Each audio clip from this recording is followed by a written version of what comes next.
This is the book of Second Ezra, chapter 15, and verse 1, and it reads, Behold, speak thou in the ears of my people the words of prophecy, which I will put in thy mouth, saith the Lord Yahweh Ba'ashem Yahushai, and cause them to be written in paper, for they are faithful and true, meaning they're going to come to pass. You know, when you go into the word prophecy, it means meaning to before, facade meaning to say. So to say before.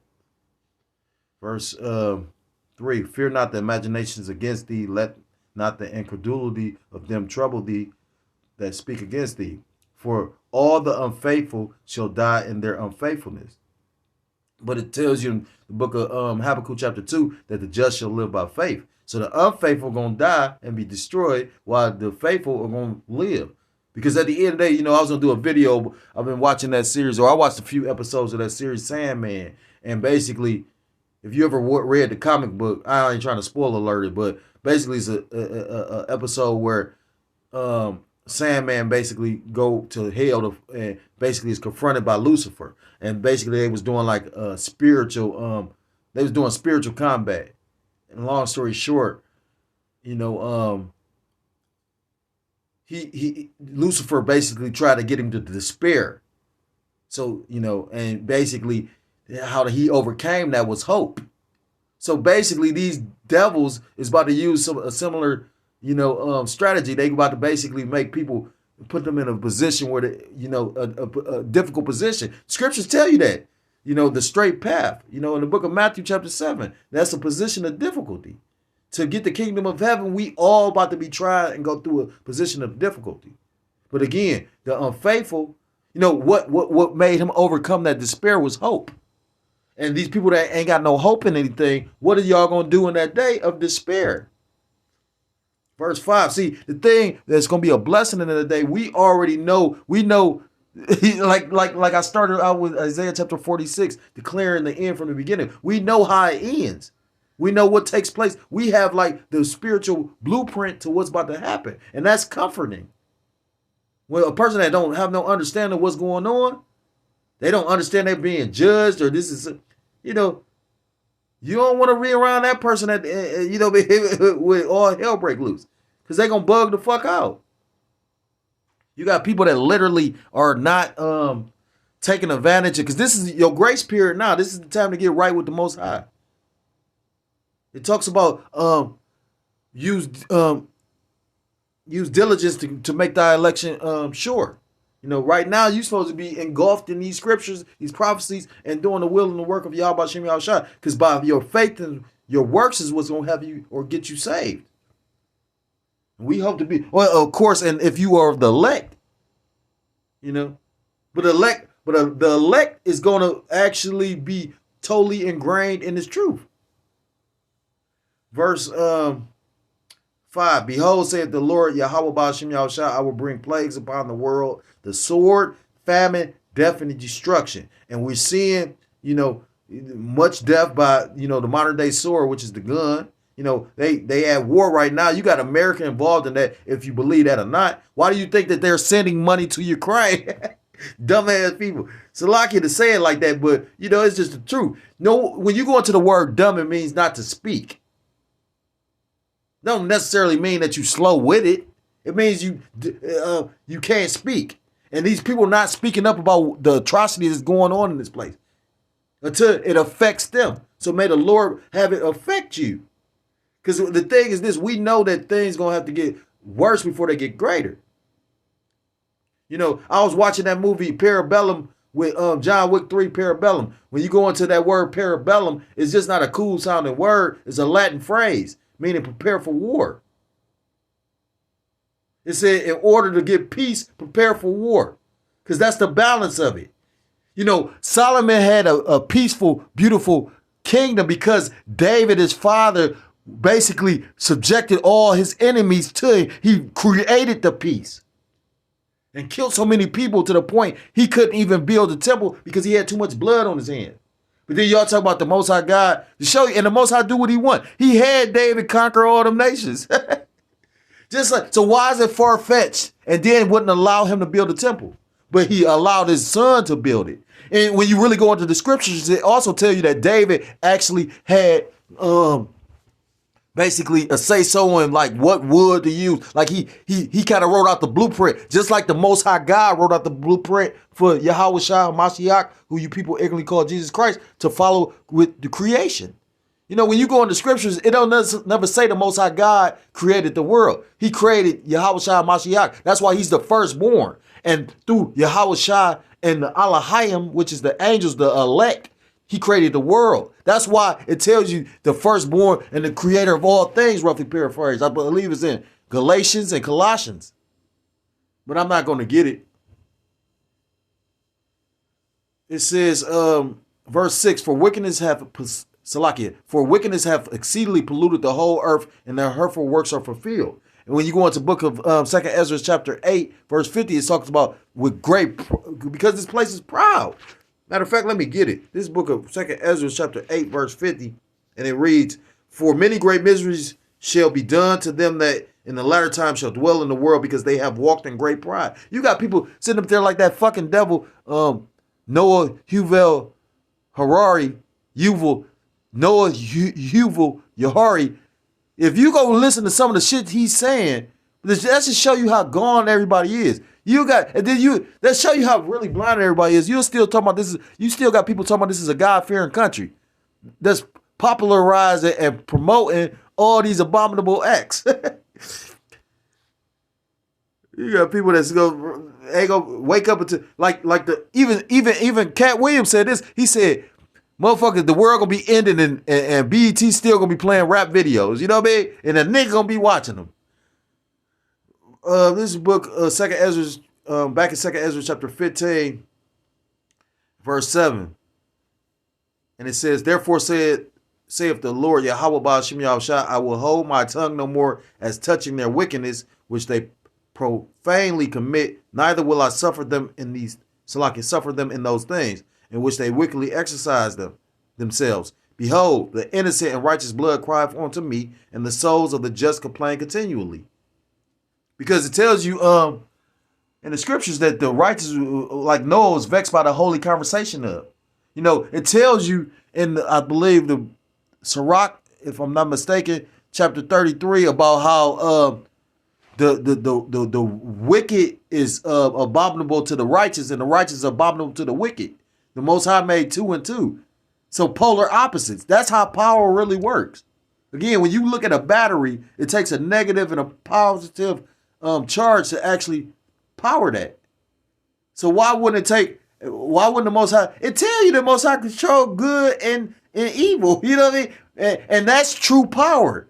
They tell you that the Most High God is just all love. Well, how would you be omnipotent if you wasn't all encompassing? You know, that's just like if you only could see in front of you. If you couldn't see all around you, how could you know what I mean?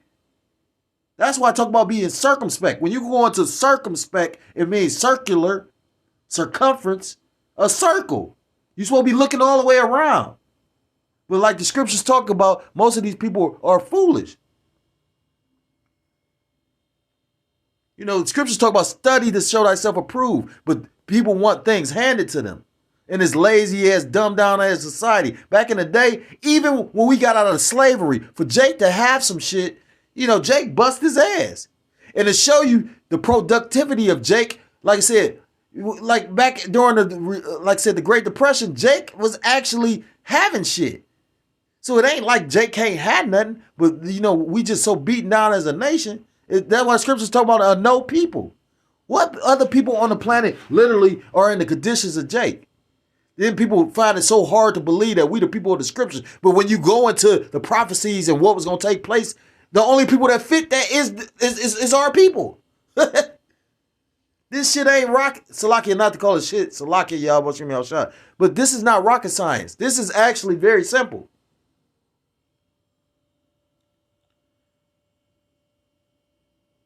Verse 9, and therefore saith the Lord Yahweh Ba'ashem Yahushua, I will surely avenge them and receive unto me all the innocent blood from among them.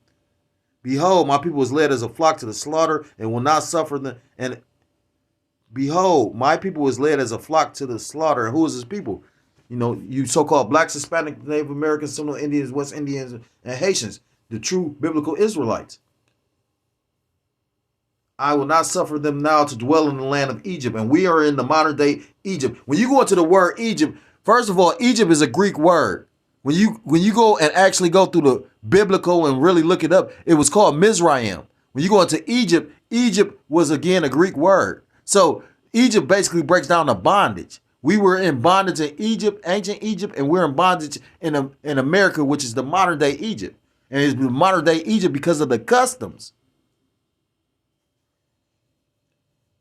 But I will bring them with a mighty hand and stretched out arm and smite Egypt with plagues as before and will destroy all the land thereof. You gonna see them plagues. The Most High is gonna bring that famine, that death. What you see it, all the people allegedly died from the CV, but a lot of people gonna die from the famine because it tells you, the Most High God created spirits for vengeance. Those pestilences, which they talking about Ebolas out here, and you got to understand. In Atlanta, me and my bunkie, my Eve, was basically watching that show, Walking Dead. And where did they go? The first place they tried to go was the CDC, which is Atlanta, the Center for Disease Control. How do they try to control the diseases? They have the diseases locked up in the building. So you know what I mean, like. Then you wonder why a disease that ain't been around in 30 fucking years pop up. And people be like, well, why? That's horrendous. Why would you even try to, suggest that they would do that? What do you mean? These are the same people that came over here and took this land from the people that was here. The same people that brought your forefathers and put them into slavery. The same people that literally was buck breaking, literally. Men, I ain't talking about how they trying to do the buck breaking with Kanye West and Kyrie Irving right now by financially and smearing their name. I'm talking about when they was literally taking Jake and bending them over and popping them.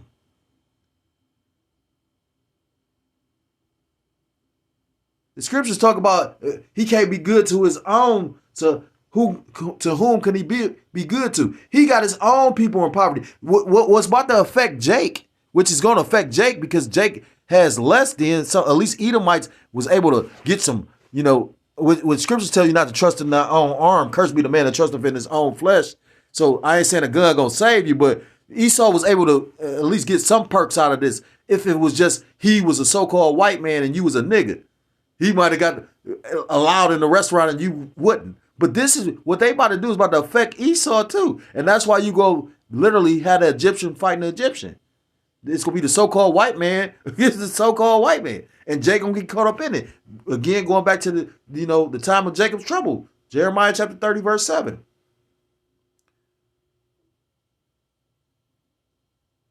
Verse 12, Egypt shall mourn and the foundation of it shall be smitten with the plagues and punishment that the Most High shall bring upon it.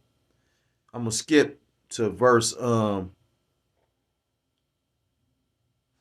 16.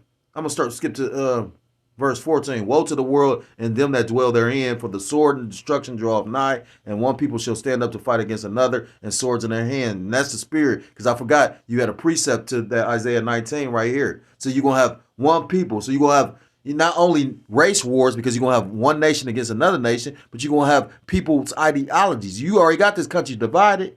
You got people that sit up there and said they shouldn't have to take that jump shot. You got people that say you should. You got some people saying that they're not with the government trying to take their right to bear arms away. You got some people saying you should. You know what I mean? So it's already division. And scriptures tell you in the book of Mark chapter 3, if a kingdom is divided, that kingdom cannot stand. It says, verse 16, for there shall be sedition among men. And when sedition is basically like insurrection, uproars.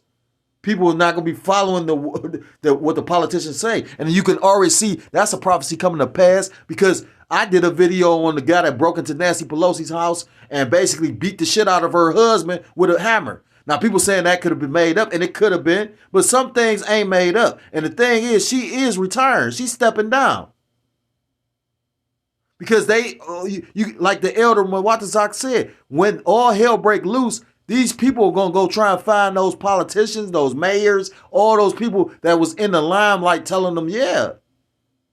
Because people ain't going to have no understanding when they can't get to their money.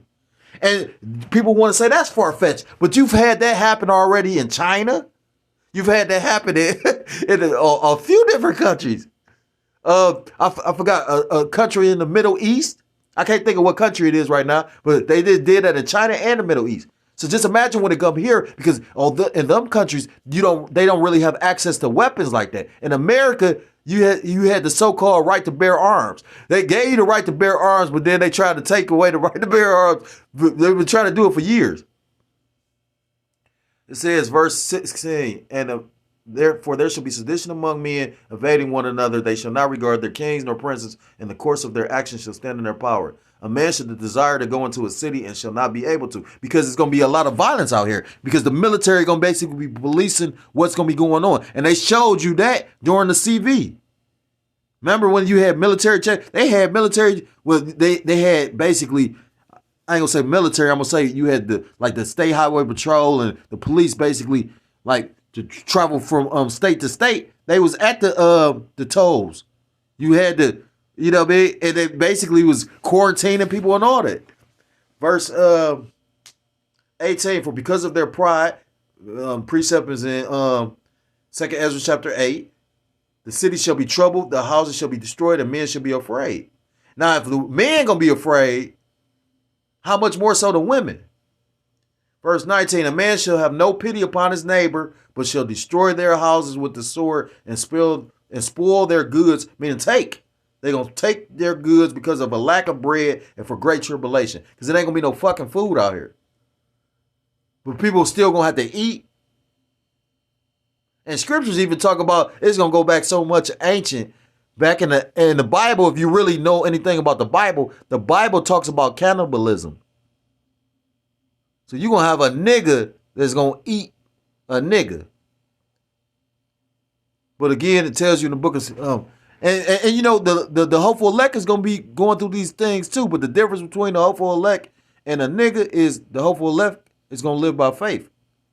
So if you are so-called Black, Hispanic, Native American, Seminole Indian, West Indian, or Haitian, I implore you to come back to the laws, to the statutes, and to the commandments of Yahweh Bashem Yahushai, or you will be destroyed. With that, I want to give all praises, all honor, and all glory to call Loyim, La Yahweh Bashem Yahushai, Bashem Racha, Kodash Bakatam. Double honors to my apostles, the elders of Great Millstone, who teach and do rule well. Peace and salutations to the Akim press of four corners of the earth, pushing his truth with faith and with sincerity, as well as risking their lives and the freedom to do so, now more so than ever. Shalom to the Akwath, as well as the Akim out there listening and learning. Lord, willingly this is edifying. Shalom to the Israelite foreigners scattered abroad in the land of other nations, appearing like the other nations, but subscribing to the truth. To you, I say shalom. Till next time I'm able to come with another lesson. Shalom, shalom. Shalom.